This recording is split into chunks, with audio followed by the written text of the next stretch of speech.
Welcome back, everyone. Well, the entrance to your home and what surrounds it certainly can say a lot. That's where landscaping comes in, picking out the right bushes and trees and flowers that are going to make a statement. We recently visited Nora Murphy from NoraMurphyCountryHouse.com in Newtown. We got some great ideas. Take a look. Gorgeous house, right? Part of what makes this house so magnificent is the landscaping. The placement of which bush went where to plant the perennials so they emerge victoriously for everyone to see each spring. This is Nora Murphy's country house in Newtown, Connecticut.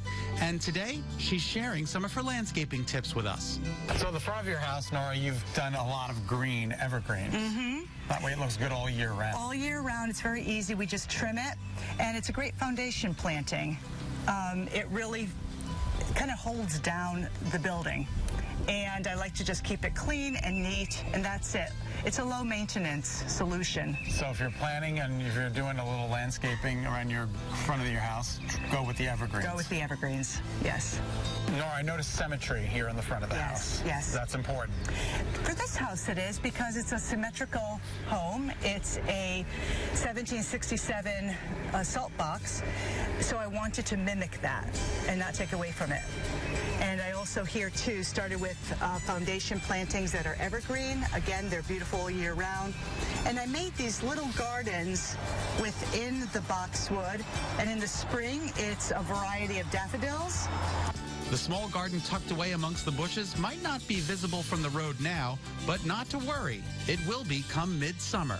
So in the spring, this bed is full of mixed daffodils, and then I've also got echinacea coneflower growing, and they're pink, and they'll be about this high in the summer, so it's really pretty, and it's a layered effect. So the roses next to it are a light pink. This will be a more of a stronger pink. And then on the door, I'm going to start planting up live hanging baskets like petunias that will be also on the door. So the flowers are throughout. Notice the ivy on the house, also a nice touch. Nora keeps hers in check. And then I also make sure that the ivy stays at bay. So keep your ivy pruned. Keep your ivy pruned, yes. Next to the main house, our chicken coop, which is our master bedroom suite, obviously was moved here, and so it didn't have any landscaping around it. So what we did is we took some mountain laurel and azalea that were already mature plantings on the property, and then we transplanted them over here.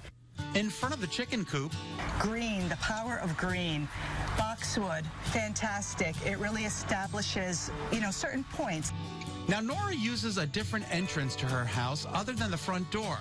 And to that entrance, she's created a walkway. Nora says it's very important what's along the walkway because that's what your guests will see as they enter the home. The first thing we see? We've got these these are tulips? Tulips and daffodils. And what I love about them is the tulips are single petal tulips as well as a peony style tulips. And again, what I do is I plant them in groups, and they look nice and full. They're going to naturally spread, as well as now that I know what they all look like together, I'm just going to keep building it. And these have to be planted when, Nora, to get this type of bloom now? October, November, before frost. And people always forget to do it, but when I, see them in the spring, I'm thinking, oh my gosh, I'm so glad I took the time to do it. The next thing we see is Forsythia. All right, so Nora, we have Forsythia here. Yes. What I love to do is I love to build on what I already have. The big Forsythia hedgerow there has been there for ages, and I would love to continue that here. So we bought some Forsythia last year. It's already grown to twice the size as it was, and I want to say within 3 years' time this is going to get huge. And what's cool too is that these boughs tend to plant themselves into the ground, right, and where it plants itself will be another shrub. And Forsythia is wild. Do you prune? I don't. You just let it grow? I let it grow. I prune it when it gets unruly and it comes into the walkway. Okay. Then I definitely do, but otherwise I let it go wild. I love, again, we live in the woods, right, so I like to keep it with the natural environment. As we move closer to the door, we see white flowering azalea, white climbing hydrangea, and closest to the door, this beautiful scented viburnum. So this is right by the entrance of your house. Yeah, and the reason I planted it here was that as guests are coming up the walkway, you get this amazing, like, baby powder vanilla scent. Isn't it amazing? It's amazing. Every time I am so thrilled to smell it every time I come and go. And this is going to be all white snowballs. So you've really put some thought into the actual colorization of your plants. Yes, I wanted it to echo the coloration of the house. I wanted it to work with the architecture of the house. I wanted to keep it very simple and natural. Nora says it's important to plant things that will bloom in stages so you have color throughout the entire growing season, which is so important. That's something good to think about when you're buying beautiful. this. Yeah. For more information on gardening, decorating, and great recipes, you can head to NoraMurphyCountryHouse.com. The spring edition of our magazine is right there as well. All right, time now for